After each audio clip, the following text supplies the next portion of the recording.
नाही लागत साहेब, लागत नाही. सुरुवातीपासूनच बाहेर जावं लागतं. नाही ऊस कसा नाही, 4 कारखान्यात ऊस घेऊन जायले तर नाही साहेब, सुरुवातीला तुम्ही बाहेरून ऊस आणाले, युरियाचा सोडून द्यायले. थांबा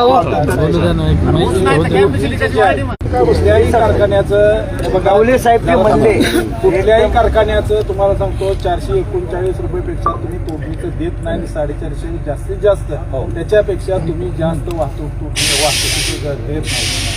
ते आम्हाला पण माहित आहे हो साहेब. ट्रॅक्टरवाले आमच्या कॉन्टॅक्ट मध्ये आहेत ना, वाहतूक करणारे आहेत ना आमच्याकडे. त्यामुळे मग हे बघा 372 रुपये बाकीच्या कारखान्याला वाहतूक आहे, ह्यांची 311 रुपये कमिशन सोडले ते. कमिशन आहे. नाही सर, टोटल धरा.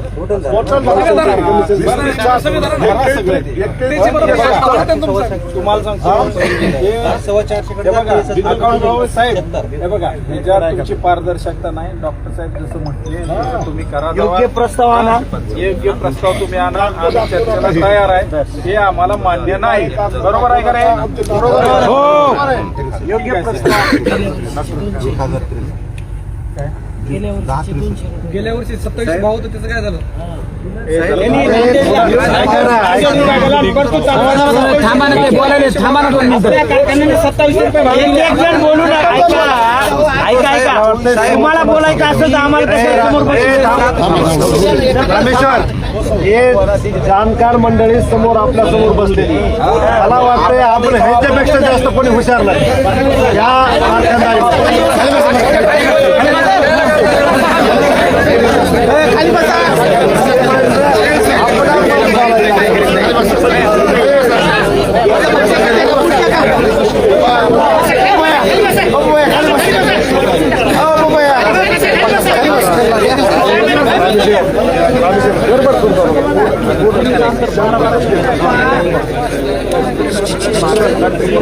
जरा शांतता राखा.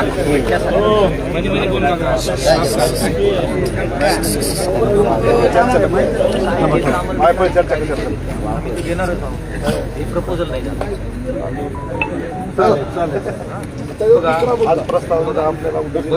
खासदार साहेब पुढे गेले. गेल्या वर्षी जाहीर केलं 2800 पेमेंट टाकलं. पहिली उचल बजरंग सोनवणीच्या कारखान्यात. दुसरे आता उद्या 3 कारखान्यांची 6 वाजता बैठक. त्यांचं ऑलरेडी प्रपोजल 2425 होतं, ते आता 2700 पर्यंत ऑलरेडी गेलेले आहेत. आणि उद्याच्या बैठकीमध्ये आम्ही काही ना काही रेटणार. शेतकऱ्याच्या बाजूने अजून पुढे कसं नेता येईल ते आम्ही जीव काढणार. बरोबर. आता त्या तुलनेत जर इथे आपण 2475 वगैरे काय 2459 पर्यंत कोण ऐकेल? तुमचं मत आहे ना सर्वांचं. बघा आपल्याला आणि काय होईल. अरे नाही, ऐका काय होईल. माझं एक त्यांना निरोप आहे. तिकडचे उद्या प्रश्न जर समजा मिटले तर तिकडचं सगळं मनुष्यबळ आंदोलनाचं मोकळं होणार. ते कुठे येईल? तणावाचं क्षेत्र महाराष्ट्रात कोण तयार होईल? लातूरला, इथं आणि लातूरला तयार होईल. आणि मला पुणे बघा, त्यांच्या वडिलांबद्दल मला आदर होता. आम्ही एक रास्ता रोको केला होता नाशिकला. 1 लाख लोक घेऊन आम्ही बसलो महामुक्काम आंदोलन CBS चौकात. त्यावेळी मुख्यमंत्री होते ते. त्यावेळी काही प्रश्न पॉझिटिव्हली सोडवले. आम्हालाही बी काही संबंध बिघडण्यामध्ये आणि त्यांच्यामध्ये काहीतरी आमची मारामारी झाली पाहिजे आणखी आमची पण. पण साहेब शेतकऱ्यांची गद्दारी नाही होणार. आलं का? मग आरपारची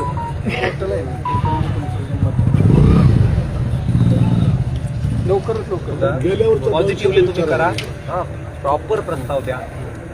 आम्ही पण काही दुश्मन नाही आहोत, शेतकऱ्यांच्या लेकर आहोत. प्रॉपर प्रस्ताव द्या.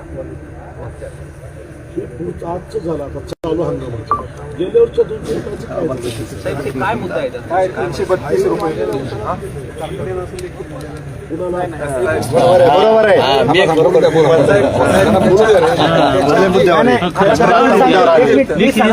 त्यावेळेस आम्ही दीपक भावना आंदोलन केलं.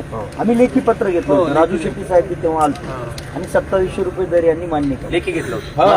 पण शेतकरी काय म्हणले की ऊस कमी होता म्हणून दर वाढले.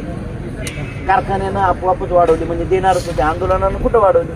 म्हणजे बरोबर आहे, आमच्या फटक्यामुळे कुठं वाढला म्हणून आम्ही घरी बसलो शांत. मग मागच्या वेळेस आंदोलन झालं नाही, यांनी 2700चा भाव गप्पून 2500वर आला आणि कोणालाच लेखी दिलेलं नव्हतं.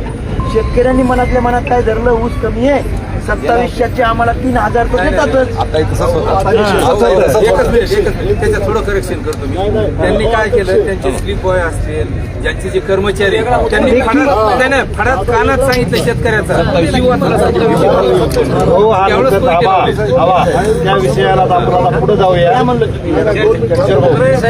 विषयाला आपण पुढे जाऊ, हा विषयाला पुढे जाऊ. या पहिला हा विषय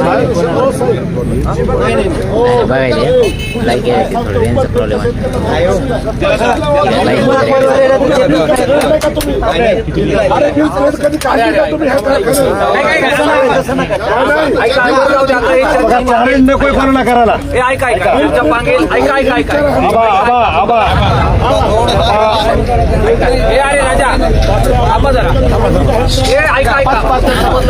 बोलते डॉक्टर बोलायला होणार नाही, वाढ करावी लागेल आणि वाढ केल्याशिवाय इथला मंडप होणार नाही.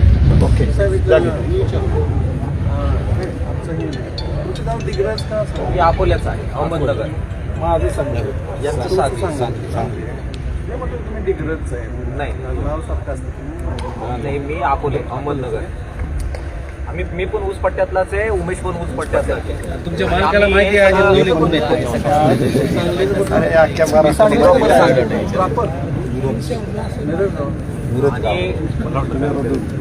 शेळी कशी धुवायची हे मला माहिती आहे.